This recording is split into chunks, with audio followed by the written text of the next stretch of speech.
dick nipples, I'm out of ammo. Oh, hi there. Didn't see ya. Welcome to Film Fetish. As you can see, I'm kind of in a bind. Don't worry. I think I can spare a minute to tell you about a wonderful time of year. I'm of course talking about Action Movie March. And in honor of this testosterone-fueled month, I've decided to take on a mission to rescue a group of big-breasted beauties from the clutches of a mercenary unit comprised of Russian, North Korean, and Japanese soldiers. I need a breather and a reload before I head back out there, so while I rest, how about I go over a few of my favorite action movies? You dig? Good. Now quick disclaimer, today we'll only be looking at the first half of the list, so if you don't see a movie you think should be here, check back for part 2. With that, let's begin. Now first up on today's list is the one movie I've seen the most times in theaters.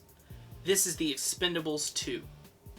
Now I have seen this movie a grand total of 5 times in theaters, and sweet Jesus, I was hooked every time. Now I love the first one. It was an excellent homage to 80s action movies, and even had my boy Dolph Lundgren as a villain. But then the second one came out and blew the first one out of the water. Firstly, it's directed by Simon West, who gave us another fantastic action movie that you'll see later on this list. Secondly, besides having the original gang of greats, it also features Jean-Claude Van Damme and Scott Adkins as our main villains. Score. The second film is also much funnier, and Dolph is given a much bigger role. All around, it's just a ridiculous, bloody good time that I can't possibly recommend enough. Next was a surprise hit from me, Live Free or Die Hard. It's the 4th film in the Die Hard series, and arguably the best of the sequels to date.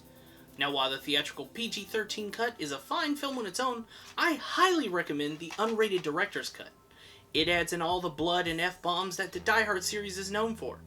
Now with that, the bullet hits and blood are almost entirely CGI, but they look good, and the people actually react to being shot. They don't just simply fall over. Then of course we have to talk about the sheer amount of crazy ways bad guys get taken out in this movie. From a guy blown out of a 4th-story window by an exploding fire extinguisher, to a room exploding, sending a guy flying across the room into a wall, and then to the main henchman being sucked into a giant thing of spinning blades. It's exhausting, and it's amazing. Also great is the humor. Justin Long and Bruce Willis have great chemistry, so their banter and arguments are a ton of fun to watch. If somehow you haven't watched Die Hard 4, get on it! Now this was a movie I'd been patiently waiting for a while, and when it snuck out in the theaters, I was there for the premiere. The film in question is The Raid 2, an Indonesian martial arts action film and sequel to the surprise hit that I adored, The Raid Redemption. Now the biggest complaint people had with the original was it had virtually no story, so director Gareth Evans gave us a 2.5-hour under-cop joins the mob epic, chock full of gooey, gory violence, some of the best fight scenes in history, and a very deep and attention-grabbing story. I have watched both films several times, and they never get old. If you're a fan of non-stop action and fighting, go check out the eco-away star, The Raid 2. Next we have the Christian Bale sci-fi action film, Equilibrium. The thing I love about this movie is it combines 2 of my favorite genres, cyberpunk and action. Then it throws in a 1984 dystopian-esque story, and bam, you have an incredibly underrated tour de force of a movie. The film follows a society that controls the population by emotion-blocking drugs, so that the threat of future wars and devastation never come about. The government also has designed a task force of highly trained soldiers that track down and eliminate rebels, people who feel. Now this movie has it all. Beautiful set design, cinematography, music, costume design. It also has amazingly choreographed gun battles, using a style created by the director himself known as Gun Kata. The story, even though you've heard the synopsis 1,000 times, is still excellent and thought-provoking. And every time it wants you to feel a certain way, you damn sure will. I absolutely love this movie and hope that after you watch me talk about it here, you'll see for yourself and agree. For the last film of the day, I'm going to cheat a little bit because I'm going to talk about the Matrix trilogy. Why do you ask? Because similar to the Lord of the Rings and Godfather trilogies, I don't think it's fair to mention them as separate films, instead believing that they should be spoken of as one long epic. Now the Matrix trilogy is a massive story about a seemingly boring hacker named Thomas Anderson, played by the wonderful Keanu Reeves, finding out that our world is a lie.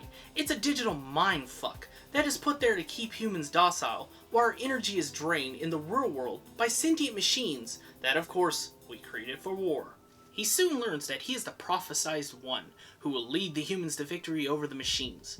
What follows are 3 movies jam-packed with slow-mo shootouts, kung fu-inspired fight scenes, and a ton of leather.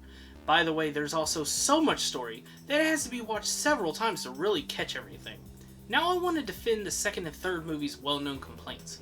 Firstly, the second film's courtyard fight, where a reborn Neo fights an ever-growing wave of Smith agents. People, and me included, have noticed the odd CGI moments during the fight.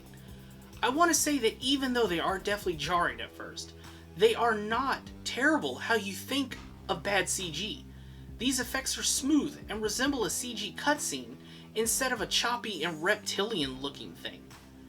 It almost fits the movie. Hear me out on that. The film series takes place mainly inside a computer program, The Matrix. Both Neo and Smith have broken the bonds holding them to the confines of their computer prison. So besides the fact that both of our free-roaming anomalies, you have the fact that Smith keeps spawning more and more of himself to fight Neo. You could almost say that the weird smooth CGI is the Matrix attempting to keep up and render everything that's happening. Similar to when you start a level in a video game, and it takes a few seconds for the video game to fully render everything around you. So while you wait, all you see are these smooth, featureless blurs. My next defense is for The Matrix Revelations, which has become the bandwagon film to hate, and it truly doesn't deserve it. It continues where the second film left off and continues the fight against the machines. I believe people didn't like that this film maybe didn't go the route they wanted or expected, instead of sticking to its guns and retelling the Christ story, which I fully expected and enjoyed. Also, I've seen people complain about the final battle, where the original Smith challenges Neo to a final one-on-one as his several thousand clones watch. This movie fixed an issue I've always had with most sequels, as in each sequel feels they have to get more over the top and extravagant. The final Matrix literally gives us an epic battle where humans of the last surviving stronghold take on millions of machines while using dual-wielding mechs. It's pretty amazing! So when you get to the final battle, and it's the original 2 anomalies going head-to-head for the fate of the human race, I believe wholeheartedly that it's appropriate not to have Neo yet again fight a horde, but to have him face the one person both humans and machines fear. The fight scene itself is excellent, and the end of said fight is perfectly done for those who have appreciated the story being told. As a whole, all 3 Matrix films deserve an equal amount of love, and I know for sure I'm not alone out there. This was part 1 of my 2-part favorite action movie list. Again, if there's any you think I missed, please be sure to check back in a couple of weeks for part 2. Now if you like this video, please like and subscribe, and if there's anything you want me to add to a future list, leave those in the comments below. This has been Film Fetish. I'm your host CJ, and remember, keep it lowbrow. Now if you'll excuse me, I got some big-breasted beauties to save.